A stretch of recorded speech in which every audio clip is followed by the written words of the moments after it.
The morning air over the French lines hung heavy with gun smoke, the kind that clung to a soldier's lungs and made every breath feel like a reminder of the war's weight.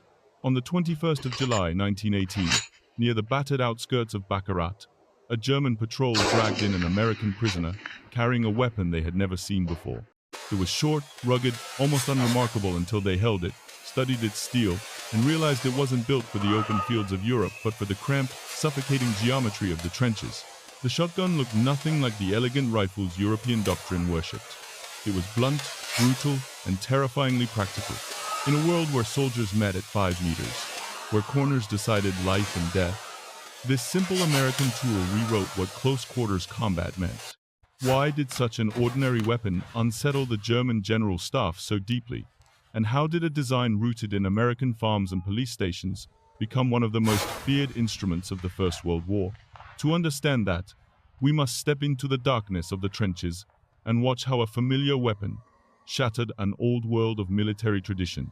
Long before the Germans filed a diplomatic protest, the problem had already taken shape in the mud-choked trenches of the Western Front. 3 years of war had turned northern France into a maze of narrow ditches, sandbagged corners, and sudden blind turns where men fought at distances so close they could hear each other breathe.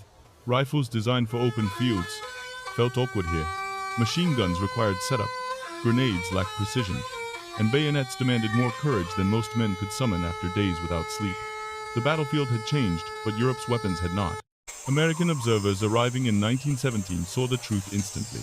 They watched British and French soldiers grapple their way through shattered trench lines, fighting with clubs, knives, even entrenching tools when rifles became useless. What they witnessed was not the elegant warfare imagined by old doctrine, but a brutal, instinctive struggle for survival at 10 meters or less. The question was simple: what weapon truly belonged in such a place? Back in the United States, a civilian engineer named William G. Eager believed he knew the answer. Eager was not a general, not even a soldier, just a mechanical mind who read the war reports with growing clarity. Where others saw chaos, he saw a technical problem. If trench combat happened at the distance of a living room, then a weapon built for hunting deer or quail would be devastating against a man. In the fall of 1917, he assembled his findings into a meticulous engineering report. Shorten the barrel, he argued. Add a heat shield to protect the soldier's hand. Fit a bayonet lug. Use the reliable pump-action designs that American hunters trusted. His proposal was bold, practical, and utterly unbound by European military tradition. General John J. Pershing, then preparing the American Expeditionary Forces for combat in France, read Eager's report with interest. Pershing had seen shotguns used effectively before against motor fighters in the Philippines where combat was fast, sudden, and intimate. He approved the idea immediately. Within weeks, Winchester and Remington received contracts to modify commercial shotguns for military use. The resulting weapons were simple, sturdy, and terrifyingly effective inside the tight walls of a trench. When the first 5,000 trench guns arrived in France in early 1918, most were assigned to guard prisoners. But 1,000 were quietly distributed across combat units, 10 or 20 per regiment, to see how they would perform where it mattered most. And soon, on the battered line near Seicheprey, American soldiers discovered that Eager had been right. The shotgun did not ask for precision. It demanded only presence, a quick movement, a steady pump of the action, and the courage to advance into darkness, where an enemy might be waiting around the next corner. In those first fights, something shifted. The Americans were no longer adapting to the trenches, they were shaping them. By the spring and summer of 1918, the trench gun had shifted from an experiment to a quiet transformation happening inside the American line. Reports from the front, whispered at first, began to describe something different, an unfamiliar kind of confidence spreading among the soldiers who carried the short-barreled weapons. They felt it in their hands when the fog rolled in and shapes moved beyond the wire. They felt it when German stormtroopers, seasoned by years of trench assaults, tried to close the distance that once ensured their success. The Battle of Seicheprey had offered the first glimpse, but the dense woods of Belleau Wood revealed the shotgun's true nature. Visibility collapsed to mere feet. Trees, smoke, and shattered branches broke every line of sight. German infantry advanced in tight formations, trusting their discipline and experience. Yet every time a shotgun fired, 3 or 4 men dropped. The spread of buckshot turned clustered movement into fatal vulnerability. The closer the Germans huddled for protection, the deadlier the weapon became. American officers quickly noted that shotgun-equipped squads advanced through trench segments with a speed the Germans had not anticipated. Clearing positions that once required deliberate movement now took minutes. A man with a trench gun did not need to pause for sight picture or steady breathing. He needed only to recognize movement, point, and fire 9 pellets sweeping a meter-wide path in front of him. In fighting that demanded decisions in fractions of a second, this changed everything. The weapon's effect went beyond the physical.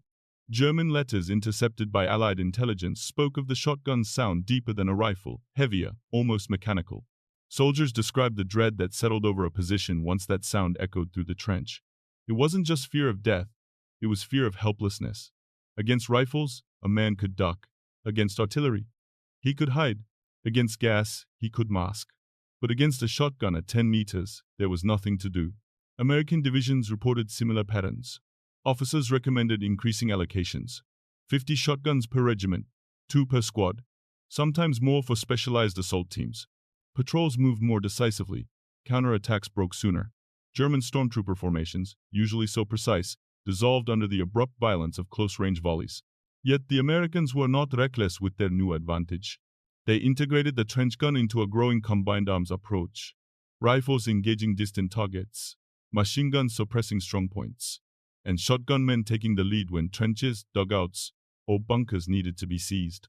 In this role, the weapon became more than a tool. It became a bridge between raw firepower and the brutal intimacy of trench fighting. For the first time in years, German troops found themselves facing an opponent who not only matched their mastery of close combat but exceeded it.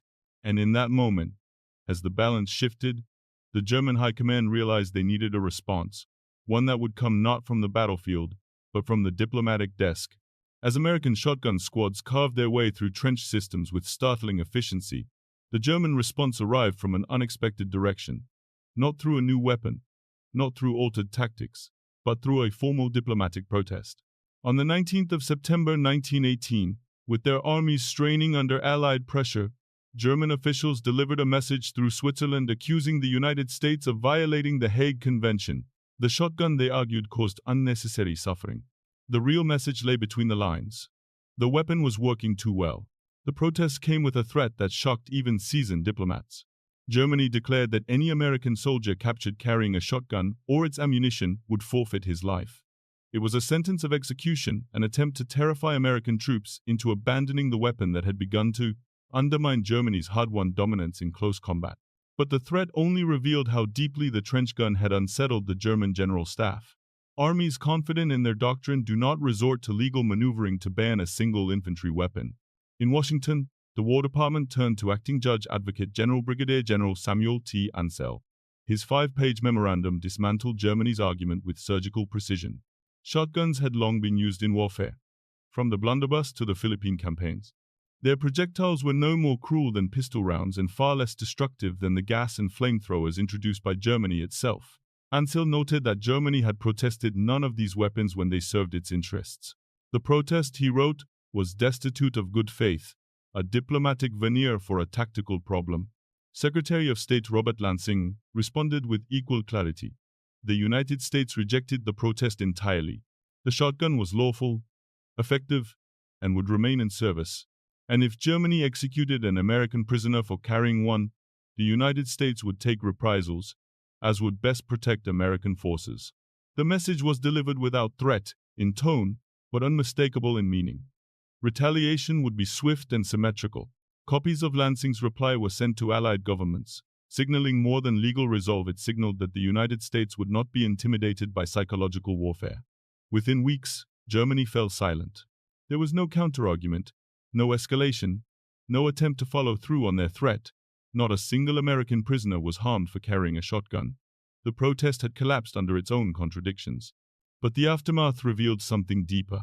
German stormtroopers reported that their once reliable assault methods, closing to grenade range, then charging with bayonets and rifle fire, no longer worked against American trenches defended by shotguns.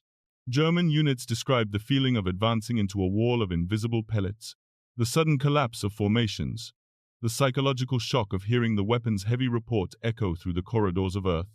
In the final months of the war, as trench systems cracked and the German army retreated, the protest faded into a footnote, but its meaning endured. Germany had not feared the shotgun because it violated the laws of war. They feared it because it erased the advantage they had spent 4 years refining, and because it came from a nation willing to question the assumptions that Europe had long taken for granted. From a distance, the German protest looked like a legal dispute. But to American commanders, it revealed something far more telling: a clash of military cultures. European armies entered the First World War carrying the weight of centuries, traditions that shaped how they fought, how they armed their soldiers, and how they measured legitimacy on the battlefield. Rifles were the infantryman's weapon. Artillery prepared the assault. Machine guns anchored the line. Anything beyond that framework felt improper, even when the trenches had already proven those frameworks inadequate. The United States approached the war from a different angle. Its army was young, unburdened by the rigid doctrines that defined European strategy. When American officers studied the Western Front, they saw a practical problem: men fighting at the distance of a doorway. And so they chose a practical tool. The shotgun was not refined, not prestigious, not part of any established doctrine, but it worked. In that choice, the world glimpsed an early example of the American willingness to discard tradition in favor of effectiveness, a trait that would later define U.S. military innovation. The German reaction made this contrast even sharper. Rather than adapt their own tactics, Germany attempted to remove the shotgun from the battlefield through legal argument. It was an appeal to rules in a war where Germany itself had introduced chlorine gas, flamethrowers, and long-range bombing. The inconsistency was obvious to American diplomats, but it also revealed something deeper: a military establishment struggling to defend its doctrine against an unfamiliar kind of threat. When the enemy breaks the rules of your playbook not by cruelty, but by practicality, the ground shifts beneath your feet. For American troops, the shotgun became more than a weapon. It became a symbol of a broader lesson: that survival in modern war belonged not to the most traditional army, but to the most adaptable one. And as the conflict moved into the 19th year of the century that would redefine global warfare, other nations began to see it as well. Close quarters combat in bunkers, forests, caves, and villages would become a defining feature of future wars, from the Pacific in World War II to the mountains of Korea and the jungles of Vietnam. The trench gun was not just a battlefield tool. It was a signal, a warning that wars were changing faster than doctrines could keep up, and that those who clung too tightly to the past risked being overtaken by those willing to rethink the fight. When the guns finally fell silent in November 1918, the trenches of France held more than the debris of a shattered Europe. They held lessons, hard, unpolished truths carved out of fear, courage, and the stubborn search for survival. Among those lessons was the story of a simple American shotgun, a tool that changed the rhythm of close combat not through brutality, but through clarity. It solved a problem no one else had dared to name. The Germans never forgot it. Veterans wrote years later of the dread that settled over a trench when the heavy, distinct report of a trench gun echoed through the earth. They remembered how quickly a mastered doctrine could be undone by a single idea, how an army trained for precision could be outmatched by a weapon designed for the chaotic closeness of trench warfare. Their fear was not of pain, nor of suffering, but of obsolescence. For the Americans who carried those shotguns, the weapon became something quieter yet more enduring. It represented the belief that innovation does not always come from laboratories or generals' desks. Sometimes it comes from a civilian engineer reading war reports at his kitchen table. Sometimes it comes from a soldier who refuses to accept the limits imposed by tradition. The shotgun was not elegant, but it was honest. It met the battlefield as it truly was, and in doing so, it forced others to confront the difference between what they believed war should be and what war had become. The legacy of the trench gun did not end in France. It lived on in the jungles of the Pacific, the icy trenches of Korea, the dense villages of Vietnam, wherever soldiers fought at ranges measured in steps rather than yards. Its principle remains unchanged. In close quarters, simplicity paired with decisiveness can outweigh even the most refined doctrine. And perhaps that is the question the story leaves us with today. In a world shaped by past wars and future uncertainties, what matters more, the traditions we inherit, or the adaptability that keeps us alive? If this chapter of military history resonates with you, consider staying with us as we explore the conflicts, decisions, and innovations that shape the world we live in. And tell us, what lesson do you believe the shotgun truly taught the armies of 1918? Your perspective keeps history alive.